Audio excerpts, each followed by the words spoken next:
Kai'Sa's still Kai'Sa, and she's still strong. And they're just going to lock... Oh, my goodness. This could actually be Chovy's set mid. We have actually seen set played into Zoe a lot, so maybe let's not count our chickens as far as putting Vista on the set once again.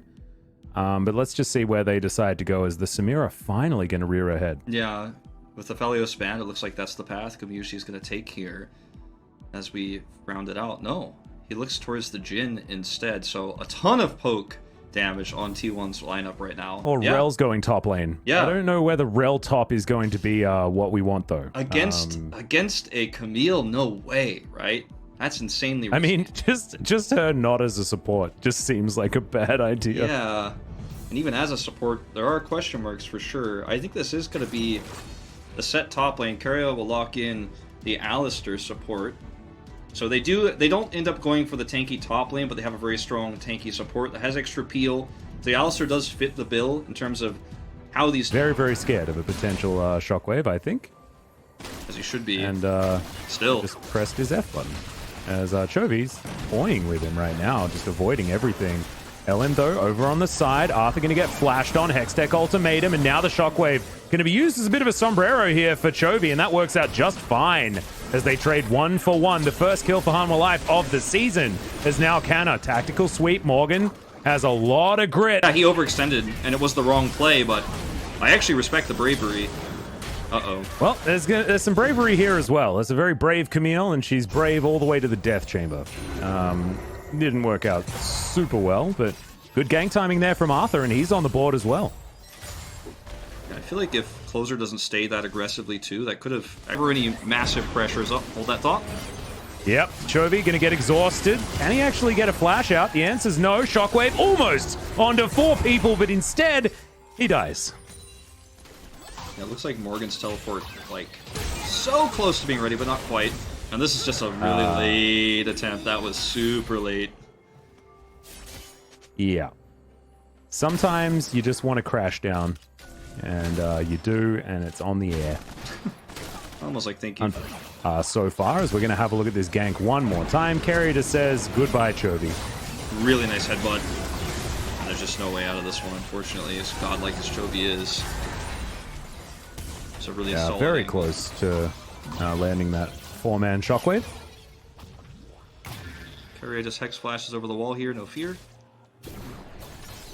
And they should be able to clear out this this vision sooner than Deft is. A little bit unfortunate there with that overly aggressive play. Yeah, Hanwha Life are going to try to convert this into a Drake at least. All right, Closer could be in trouble, and in fact he is. He's going to go golden, but I have a feeling he's just going to die, and Deft is going to be able to grab that kill. Arthur will start off the Drake now as well, and we'll see what our soul is going to be, as Hanwha looking much better this time around than they did. The Arthur rotation's a little bit more impactful, speaking of which. Yeah, we got a Horsey trying to jump in on Keria. Going to get stunned up just a little bit with the Magnet Storm, but Keria uses that as an opportunity to get in, but he's going down very, very low. Unbreakable Will, not quite unbreakable, as Vista so dang low. Last bullet not going to find them, though, and now 4-2 is the kill score. Hanwha Life, now that they've figured out how to do it, they're getting much better at it. Yeah, this is actually really nice play. The stun coming through there with Rel, set up the fight. Just fighting around that bush and the vision control they had there. And I mean, realistically, I mean, T1 tried their best to try to turn that one around, but for free. But I don't know if they're here in time to say anything about it. Yeah, Bubble is going to connect there from Closer, as you can see, but it looks like Shirley will be delivered over to Hanwha, much like her sister was, as Keria could be in trouble. Shockwave's going to bring him back, and yeah, you can press R as much as you want, buddy. You are still mincemeat. And the Olaf's going to grab that kill immediately. Shirley's put down, and we are going to break open the map. This just feels like exactly what T1 did to Hanwha, but the other way around. Yeah, it really does. And he does. He's certainly being a little bit more active around the map, as there's the crash down from Vista. Stun will land onto Keria. Magnet Storm coming on in, sucking everyone forward as Keria's going to go down once again, and he's getting the Vista treatment, man. What is this? Yeah, this is just T1, it feels like not respecting Hanwha Life in a lot of these situations. Uh-oh, Chovy. I think he's going to get a kill here, but he got pretty excited for a second. Certainly did. Ellen waiting around the corner. Oh, Chovy. You could feel it. I think this is a bit overzealous. Yeah, there's no minions here. But I mean, the pressure actually guarantees them the Drake. So, I mean, win-win. First Infernal going over to Hanwha Life Esports, and it feels like T1 is not respecting what Rel is capable of here, and like watching this just feels a little bit sad because there's no reason to try to force this issue here, and then you just see the Magnet Storm come through. Like, where is anybody even close to this? Like, where's the respect? LM is so far away, like not even close at all. Yeah, and now all that sidestep from Morgan. Absolutely beautiful. Closer has to flash to get himself over, but the Facebreaker comes on in, and this was all Morgan. Now he's probably going to die. Haymaker comes in, but it won't save him. So right as I was singing his praises, he's going to go ahead and fall down. So I apologize for caster cursing, but the start of that, very, very nice from Carrier. Does have his flash available. He can get in there. Bubbles now raining forward. As out goes Rel. Hops off her steed at the same time and starts wearing it. Now Kana off to the side. Let's see who's going to be able to make this one work, as Vista does throw down the ulti. It gets a bit of work done, but he falls down too quickly. Double kill already for Gumayushi as Morgan. Huge shield double kill for Deft, who's still alive, dashing forward, looking for the Jhin once again. As Closer, oh no, not able to get that one done. Chovy gonna get the flash out of Closer. Elam's gonna have to get out of there, and Deft on a triple kill will guarantee this Infernal Soul. That's Infernal Soul, and this is the chances of T1 stealing this game back, dwindling further and further away. This is a nice grab here for LM on the Baron Scuttle, so at least they're going to have some vision control there permanently. But this is just a great engage from Hanwha Life Esports. Vista dies, but he does a ton of work in setting up Deft's positioning. We were talking about it in the early parts of this game. Once Deft comes online, one of the great things Rel can do is set up those longer team fights, slow everybody, guarantee positional advantages for Deft for this Kai'Sa. He ends up getting the triple kill here. Baroning from this is, I think, crazy combos. And again, just the empowering of Deft in these fights, too. Yeah. Chovy wants Arthur's this. looking for Closer. There's a Shockwave, and Chovy grabs the kill very, very easily. I don't know what happened to Closer.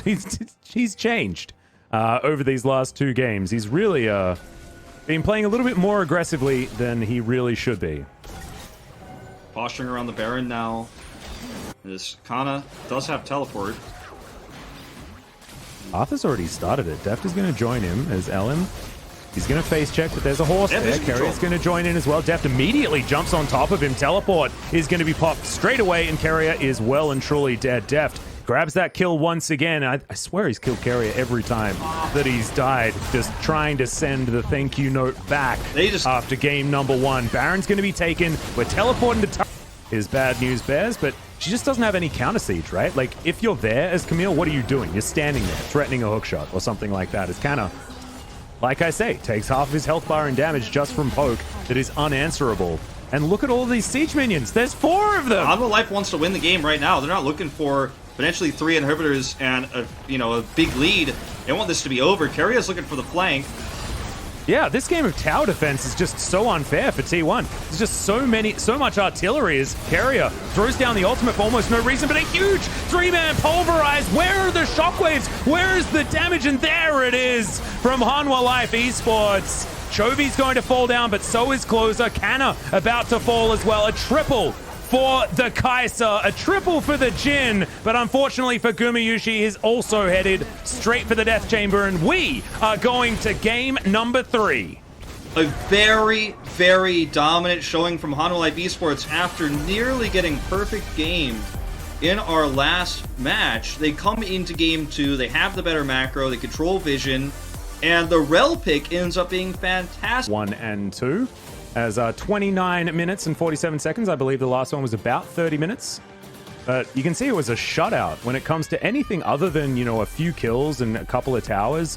Every single neutral objective was taken by Hanwha Life Esports, and I think that is demonstrated.